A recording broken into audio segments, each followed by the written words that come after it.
Welcome back to the Leading Edge. All right, so now we've heard from the mayor, and now we hear from the challenger, Carty Finkbeiner. Someone once told me a long time ago, Carty, that a challenger to an incumbent is saying, in effect, fire him and hire me. So why should Toledo voters fire Wade Cabbage? I think Wade is a very bright individual, Jerry, Yes. who is a academic. I think he's an academic person, while I am an action person. Let's just look at what has gotten done very briefly. We have a new Jeep plant. We have a new world headquarters in Owens Corning. We moved the Toledo Mud Hens from Maumee to downtown Toledo, and Tom Walton and I were instrumental in getting that done. A revitalized warehouse district that Kathy Steingraber and I worked upon. I left office after getting those things done and winning an All-America City Award, and some forget we were voted by the United Nations the third most livable city in the world in 2000, in my third term in 2007. But I left, Jared, and I went to work, not because I was looking for the work. I went to work for free to save Toledo's water system from being sold to suburbia for a pittance, a small amount of what it was worth. And then went to work at the request of some people to make sure that the Toledo UTMC, formerly Medical College of Ohio, was not closed down and or sold to a higher bidder. Last year, it made about $25 million. So I'm an activist. I'm an action-oriented person. Give me the ball and get out of the way. If everybody is telling me that more police is the answer to our violent crime problem, but if that's the case, why does the murder rate keep going up, even as we add more officers, according to the mayor? Jerry, this is a tough one to be 100% honest with you, but I will be.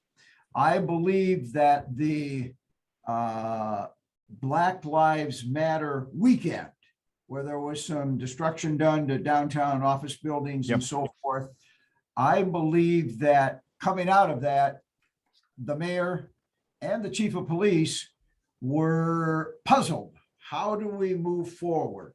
Do we aggressively try to stop violence in the neighborhoods where it's occurring, or do we kind of step back and let things cool down, smooth out, etc.? They chose to step back, let things smooth down, cool out, and it hasn't worked. The violence continues. The people perpetrating the violence are not challenged at the moment or fearful of the Toledo Police Department, simply because our very talented policemen and women are not being asked to go into the neighborhoods and quell the violence. But George Saranto, running for city council as independent on this program, I believe is going to tell us that he believes that actually the police are somewhat hamstrung, are being held back. We're moving around to a bunch of different places here because I watched your debate and I'm kind of picking up on one of your answers.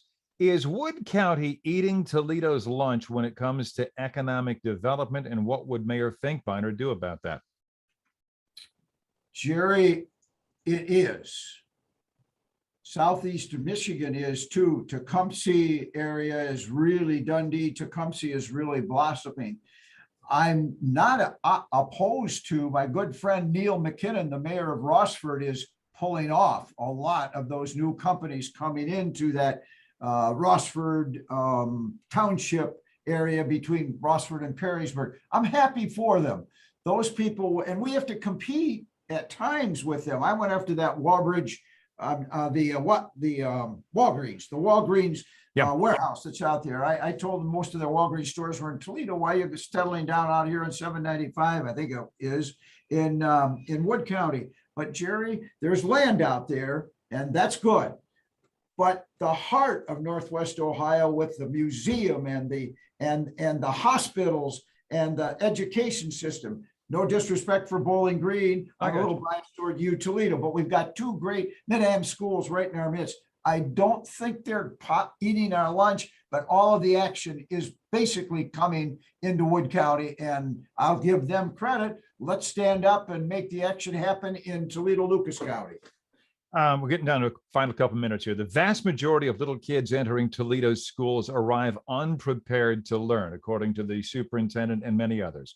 A lot of people say pre-K is the answer, and there's proof it does work. Based on the debate of the other, who should pay for pre-K, even if the entire community ultimately benefits? I believe that should be done by the Toledo Public School System leadership, making the case to the voters of the city of Toledo that it's that important, and I think it is important. But I haven't heard that argument coming as vociferously from Superintendent Durant, though he does speak up for it. I see it more coming from political people, and if it's going to come from political people, they ought to ask the corporate interest of Toledo, the moneyed interest of Northwest Ohio, to step up to the plate and underwrite that so that it can be done by the city of Toledo and that private sector, rather than the Toledo public school system, which hasn't stepped up to the plate and made the case to bring it into Toledo. I'm a great supporter of Superintendent Durant. I think he's a terrific asset for Northwest Ohio. Oh, there's no doubt. He was just on our show, as a matter of fact. Okay, we're going to pretty much leave it there because we got an election Tuesday. I know it kind of rankles you a little bit how many people don't seem to be tuned in on this when we had a paltry turnout in the primary. But folks, early voting's been going on out there. But let's face it, the big daddy is still on Tuesday. You have time. Be part of the process. This local politics is where rubber meets the road. This is where it happens. It affects our lives. He is Carty Finkbeiner, candidate. Looks like, and or let's say Bowling Green in that neck of the woods. What we look like 10 years from now will be a product of what we're doing today to grow ourselves properly. Carty Finkbeiner, thanks for being with us on Leading Edge. I'll be back with more right after this.